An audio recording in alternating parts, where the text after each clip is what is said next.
উন্নয়ন।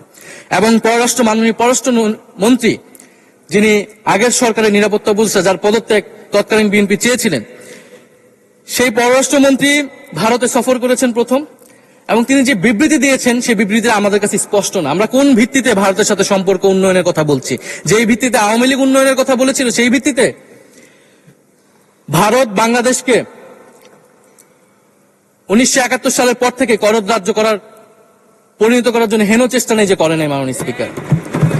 সীমান্তে হত্যাকাণ্ড এখনো হচ্ছে, আমরা নদীর পানি হিস্সা পাচ্ছি না, এবং নতুন করে যেটা হচ্ছে যে বর্ডারে বাংলাদেশি বলে বিভিন্ন মানুষকে পুশিং করা হচ্ছে। 2025 সালে 2 মাসে 4000 মানুষকে বাংলাদেশে পুশিং করেছে ভারত, ইন্ডিয়ান এক্সপ্রেস অনুযায়ী। মাননীয় স্পিকার, এক ভয়ঙ্কর সংকট সামনের দিনে আমাদের দিকে কিন্তু আসতে যাচ্ছে। এবারে পশ্চিমবঙ্গের ইলেকশন হলো মাননীয় স্পিকার। নির্বাচনের কয়েকদিন আগে ভোটার তালিকা থেকে অন্তত 30 লক্ষ জীবিত ভোটারকে বাদ দেওয়া হয়েছে। এদের অধিকাংশ হচ্ছে মুসলিম এবং মতুয়া সম্প্রদায়ের মাননীয় স্পিকার। এবং এনআরসি তারা করেছে, বাংলাভাষী মুসলমানদেরকে তারা বাংলাদেশি বলে বিতাড়িত করছে এবং বাংলাদেশে পুশিং করার চেষ্টা করছে। এবং আমাদের যে ভারতের সাথে আগের সংকট রয়েছে, এবং গত 16 বছর যে ফ্যাসিজম ছিল, সেটাকে আঞ্চলিক এবং আন্তর্জাতিক ভাবে আওয়ামী লীগকে স্পষ্টভাবে সমর্থন দিয়েছিল ভারত।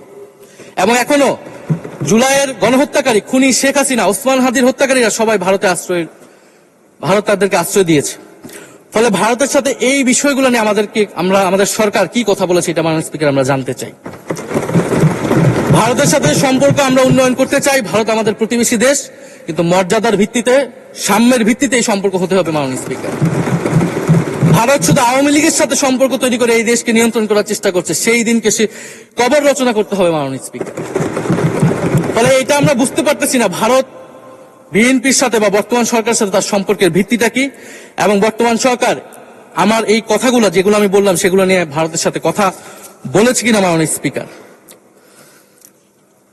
মাননীয় স্পিকার, দুর্নীতি নিয়ে অনেক কথা হয়, আমি ঋণ খেলাপির পরিসংখ্যানগুলো দিলাম, এবং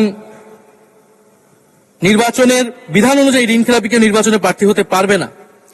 কিন্তু আমরা দেখলাম নির্বাচনের আগে কিছু টাকা পরিশোধ করে ঋণ পুনঃতফসিল করে তারা সংসদ সদস্য হিসেবে আসতেন মাননীয় স্পিকার। মাননীয় স্পিকার, আমি কিছু সংখ্যা বলছি। 1700 কোটি টাকা, 765 কোটি টাকা, 679 কোটি টাকা, 621 কোটি টাকা, 201 কোটি টাকা, 182 কোটি টাকা, 97 কোটি টাকা। মাননীয় স্পিকার, এগুলো আমাদের সংসদ সদস্য যারা তাদের ঋণ রয়েছে মাননীয় স্পিকার। এবার আমি নাম বললাম না, কিন্তু পরের সেশনে কিন্তু মাননীয় স্পিকার আমি নাম ধরেই কথা বলবো, এগুলা ফ্যাক্ট। এবং এখনো 2 জন আসতে পারে নাই এই কারণে। এখন দুর্নীতির বিরুদ্ধে তো যুদ্ধ ঘোষণা হয়েছে, এখন এই ঋণগুলো কবে বাংলাদেশের জনগণ ফেরত পাবে, বাংলাদেশের ব্যাংক ফেরত পাবে মাননীয় স্পিকার, এটা আমরা জানতে চাই। মাননীয় স্পিকার, যদি সময় একটু বাড়িয়ে দেন। হ্যাঁ, মাননীয় সদস্য।